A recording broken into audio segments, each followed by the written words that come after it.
penting agar amal ibadah kita diterima oleh Allah Subhanahu wa taala. Terutama, solat kita tidak akan diterima oleh Allah jika kemaluan bekas kencing kita tidak benar-benar suci saat kita cebok. Dari Abdullah bin Abbas radhiyallahu anhu, dia berkata, Nabi Muhammad SAW melewati 2 kuburan, lalu beliau bersabda, sesungguhnya kedua mayit di dalam kubur ini disiksa, dan tidaklah keduanya disiksa dalam perkara yang berat untuk ditinggalkan. Jenazah yang pertama, dia disiksa karena dulu tidak bersih ketika cebok dari buang air kecil. Adapun jenazah yang kedua disiksa karena dia dulu sering melakukan namimah atau adu domba. Kemudian beliau SAW mengambil sebuah pelepah kurma yang basah, lalu membaginya menjadi 2. Kemudian Rasulullah SAW menancapkan 1 pelepah pada setiap kubur itu. Para sahabat bertanya, wahai Rasulullah, kenapa Anda melakukan itu?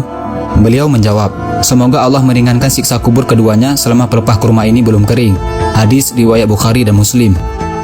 Banyak orang yang merasa ibadah mereka sudah bagus, tetapi sebenarnya masih tidak terlepas dari ancaman azab api neraka hanya karena tidak benar dalam mencuci kemaluannya setelah kencing.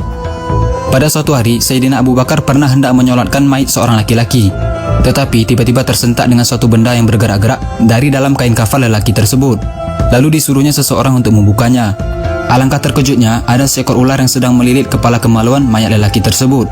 Khalifah Abu Bakar mencabut pedangnya lalu menghampiri ular tadi untuk membunuhnya. Tetapi ular itu tiba-tiba berkata, apa salahku?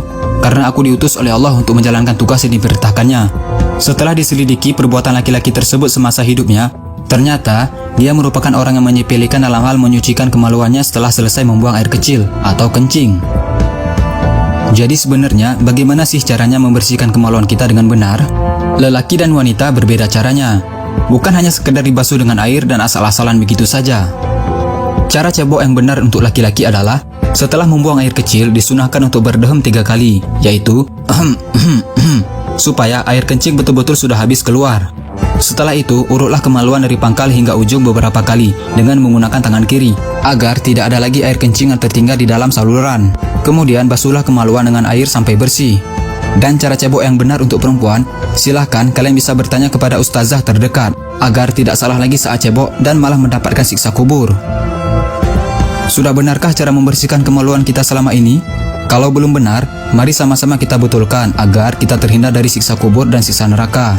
Karena telah dijanjikan neraka bagi mereka yang tidak istibro, yaitu orang-orang yang tidak menyucikan dirinya dengan sempurna, baik itu hadas kecil maupun hadas besar.